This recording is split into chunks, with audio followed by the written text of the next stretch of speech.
salue tous dans le nom de Jésus-Christ. Soyez bienvenus à ce temps de méditation et de la proclamation de la parole de Dieu. Ce matin, nous allons lire le message dans la 3e lettre de Jean.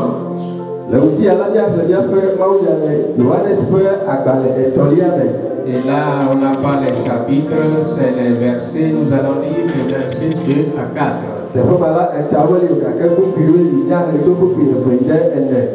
Jean, 3e Jean,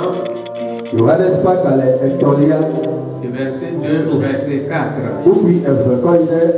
Et c'est sur ce passage que nous allons nous fonder pour nous entretenir ce matin. Il est écrit là, bien-aimé, je souhaite que tu prospères à tous égards et sois en bonne santé, comme prospère l'état de ton âme. J'ai été fort réjoui lorsque tes frères sont arrivés et ont rendu témoignage de la vérité qui est en toi, de la manière dont tu marches dans la vérité. Je n'ai pas de plus grande joie que d'apprendre que mes enfants marchent dans la vérité. Amen. De ce texte, nous allons tirer un thème. Et le thème que nous proposons ce matin, c'est la prospérité. La prospérité. Nous chercherons d'abord à montrer comment rechercher les biens matériels.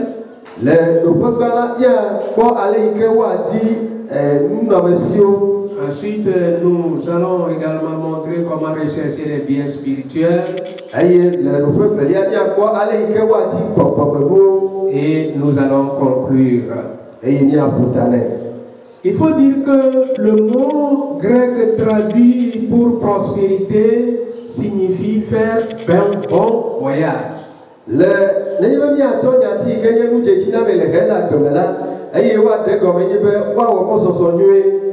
Ce qui veut dire être guidé sur un chemin sans embûche. Nous voulons donc souligner ici que la prière de Jean pour les chrétiens qui suivent la voie du salut et qu'ils prospèrent selon la volonté de Dieu et selon la vérité.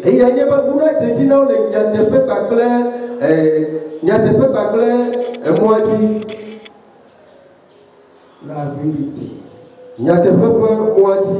Et lorsqu'ils prospèrent selon cette volonté de Dieu, c'est là qu'ils vont jouir de ces bénédictions.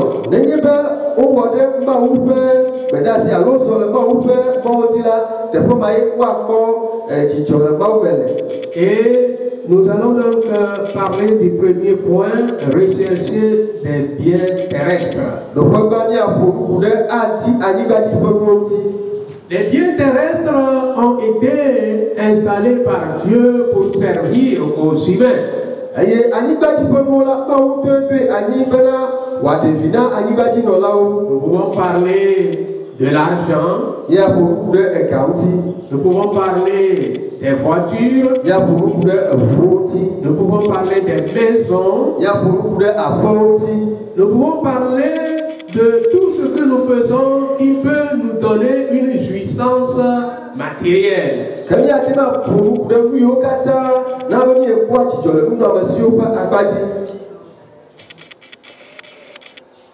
Bien que nous puissions prier pour que Dieu pourvoie à nos besoins, les besoins matériels, nous devons reconnaître, selon l'enseignement biblique, que Dieu permet parfois que ses enfants passent par des un moment difficile. Nous allons demander que Dieu nous aide à les avoir. Mais selon la parole de Dieu, Dieu peut nous faire passer par des moments difficiles. Et cela pour 3 raisons. D'abord, peut-être Dieu permet que ce soit ainsi afin que nous soyons réduits à la misère pour que nous soyons dans le besoin et être encouragés.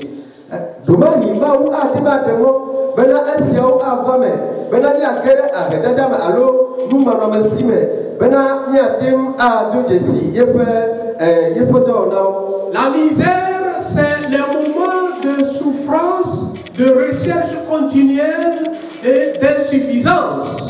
Et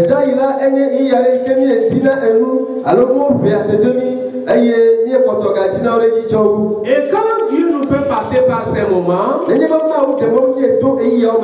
c'est pour nous amener à compter davantage sur lui, à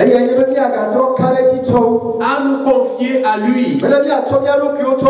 Nous tous, nous savons ce que les biens matériels en abondance peuvent faire dans la vie d'un homme de Dieu.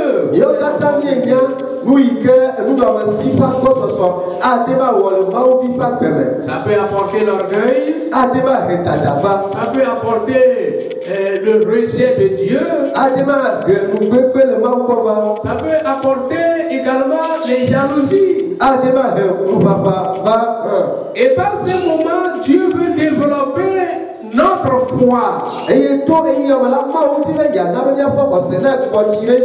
surtout notre endurance spirituelle et notre ministère.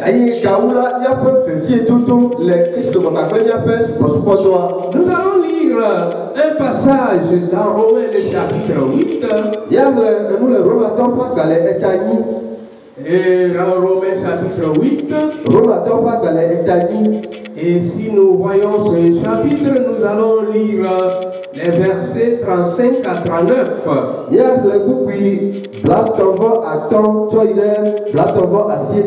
Là, il est écrit: qui nous séparera de l'amour de Christ? Sera-ce la tribulation ou l'angoisse, ou la persécution ou la faim, ou la nudité ou le péril, ou l'épée? Selon qu'il est écrit: c'est à cause de toi qu'on nous met à mort tout le jour, qu'on nous regarde comme des brebis et destinés à la boucherie.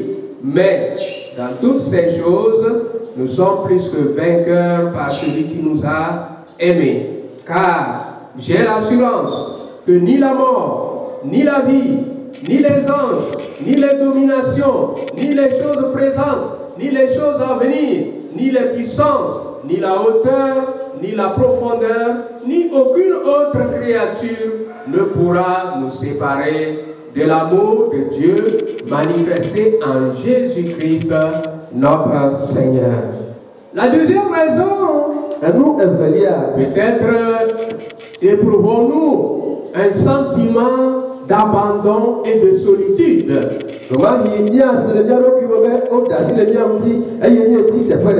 Lorsque notre témoignage et notre service pour Christ susciteront la persécution et l'oppression du monde.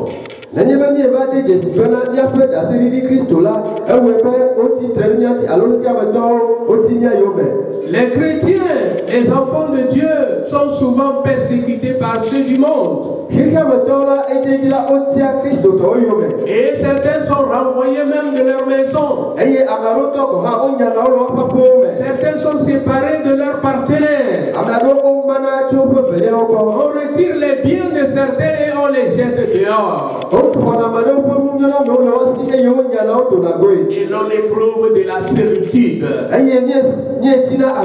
Et on est oppressé de toutes parts. À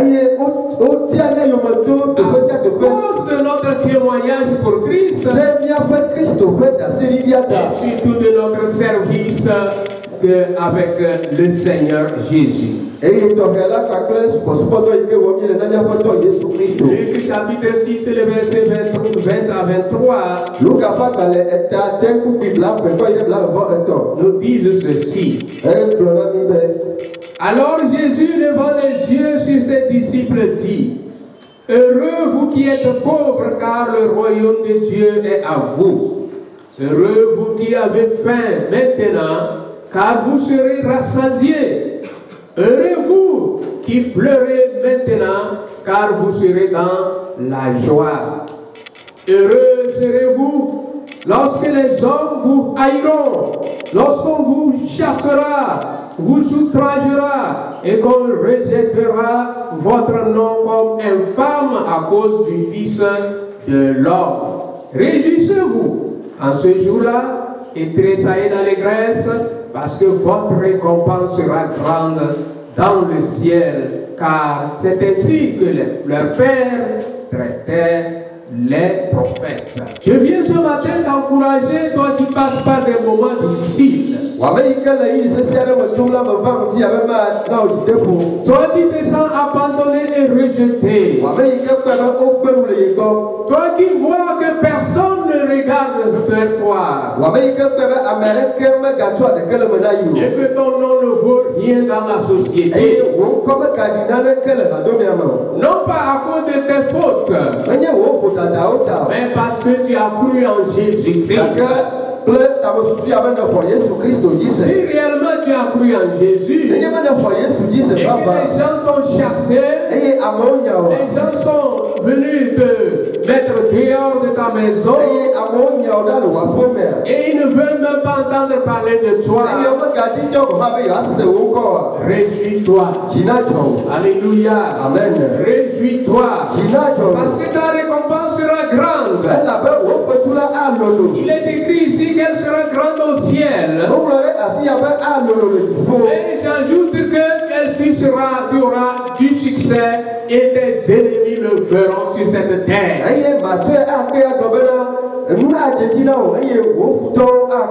Car Dieu lui-même t'élèvera.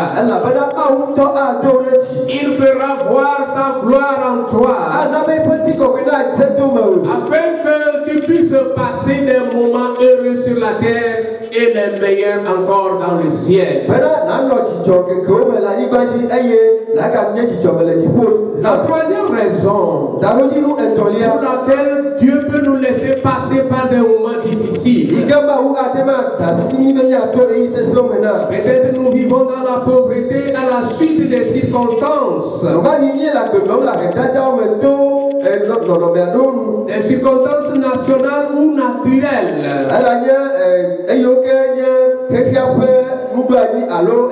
Par exemple, la guerre ou la pandémie par laquelle nous passons actuellement. Et que cela a entraîné la sécheresse dans la vie de chacun. Avec une économie défavorable. Et l'on ne trouve plus à manger convenablement.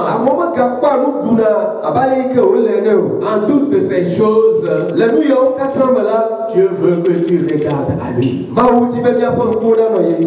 la prière, l'Éternel veillera sur toi.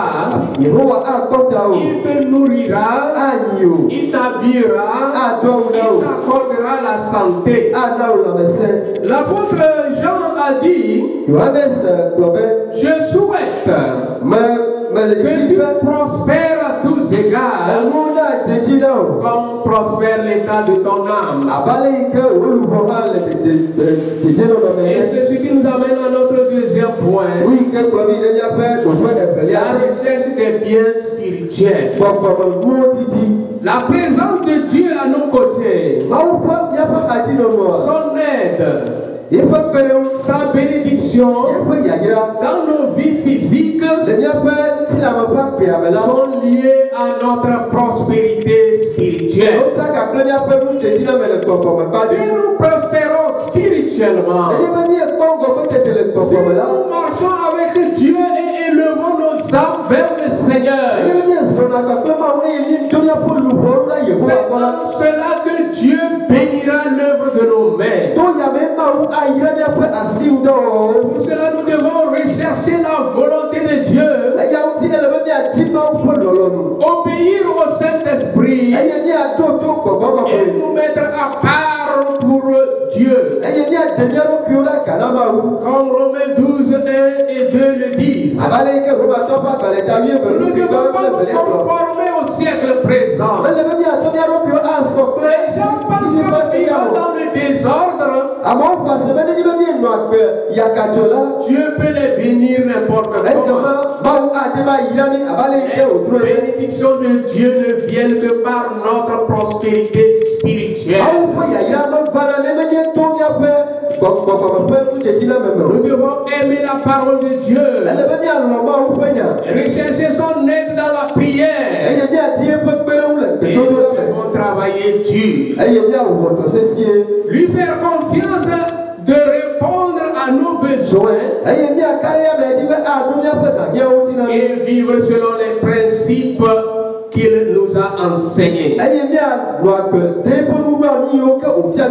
Celui qui marche avec Dieu et qui vit aux côtés de Dieu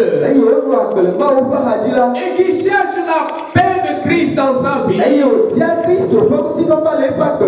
Dieu répond toujours à ses besoins. Et sa prière est exaucée.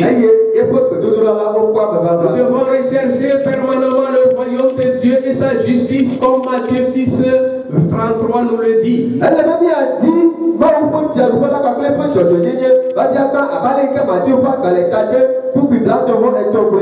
Nul ne peut mériter la grâce de Dieu s'il ne s'attache à chercher le royaume de Dieu.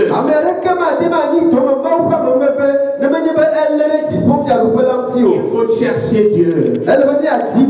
Si vous voulez que Dieu travaille avec vous, si vous voulez que votre entreprise prospère, si vous voulez que vos biens matériels puissent être crus, sachez que notre attachement à Dieu dépend. En définitive, nous dirons que la prospérité sur le plan physique et sur le plan spirituel, pour un enfant de Dieu, n'est pas à discuter. Les richesses terrestres appartiennent à notre Dieu.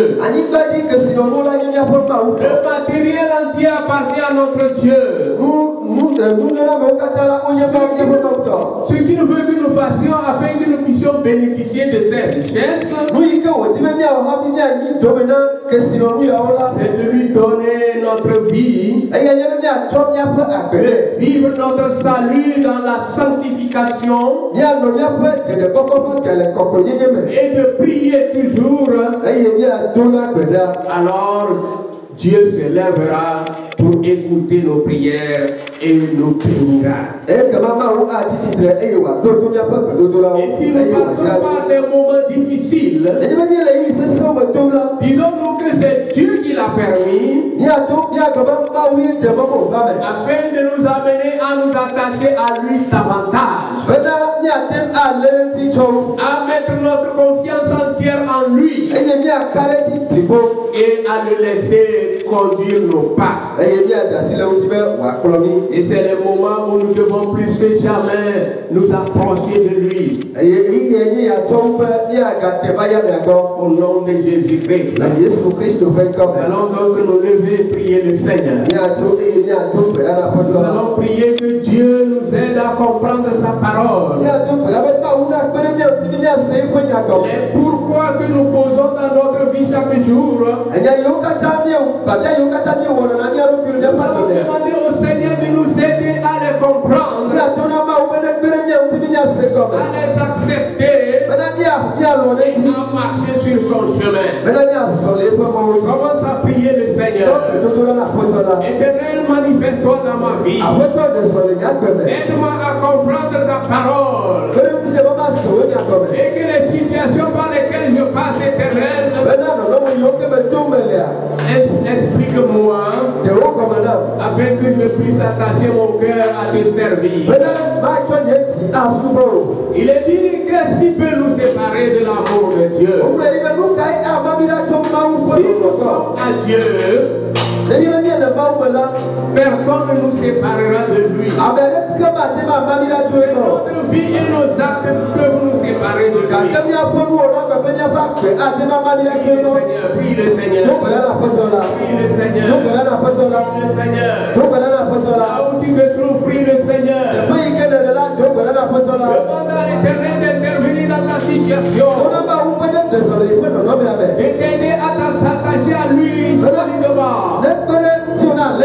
Dans le nom de Christ Jésus. Allons prier maintenant.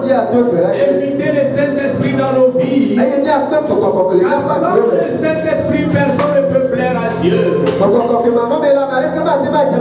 Prions le Seigneur. Invitons à Dieu à nous donner le Saint-Esprit. L'Esprit qui nous aidera à vivre la vie spirituelle normale.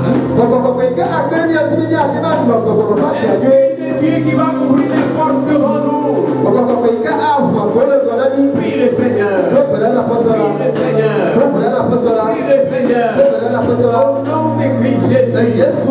Au nom de Christ Jésus. Demandons à l'Éternel maintenant de bénir l'œuvre de nos mains. Tout ce que nous faisons, confie dans l'activité au Seigneur. Prie le Seigneur, prie le Seigneur. Aucun ennemi ne pose ses mains sur tes biens. Tout ce que Satan a volé, qu'il le vomisse maintenant. Au nom de Christ Jésus. Si Satan a volé ta santé, il doit vomir cette santé. S'il a volé ton argent, il doit vomir ton argent maintenant. S'il a volé ton matériel, il doit vomir ça maintenant. Au nom de Christ Jésus. Ceux qui ont volé les motos, ceux qui ont volé les voitures, pendant que nous prions, que les anges de Dieu aillent les frapper, afin qu'ils remettent ce qu'ils ont volé. Au nom de Christ Jésus.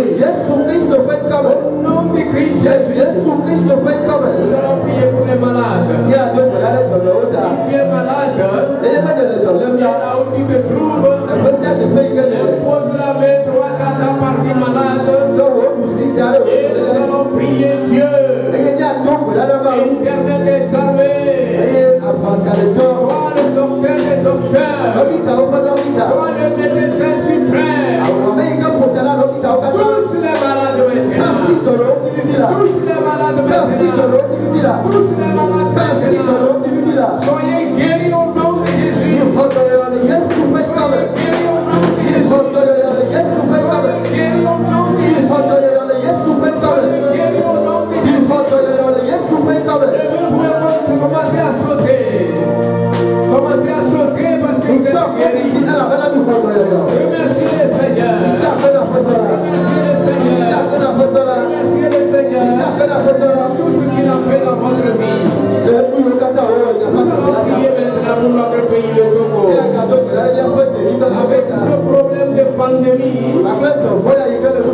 que l'Éternel arrête cette pandémie et que les activités reprennent normalement. Prie le Seigneur, prie le Seigneur. Pour ton pays, le Togo. Pour les autorités. Prie pour les autorités.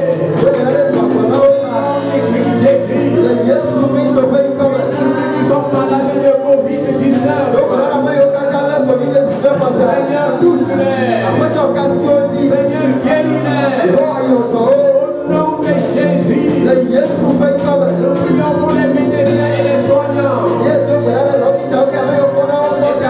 protège-les. Protège-les.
Seigneur.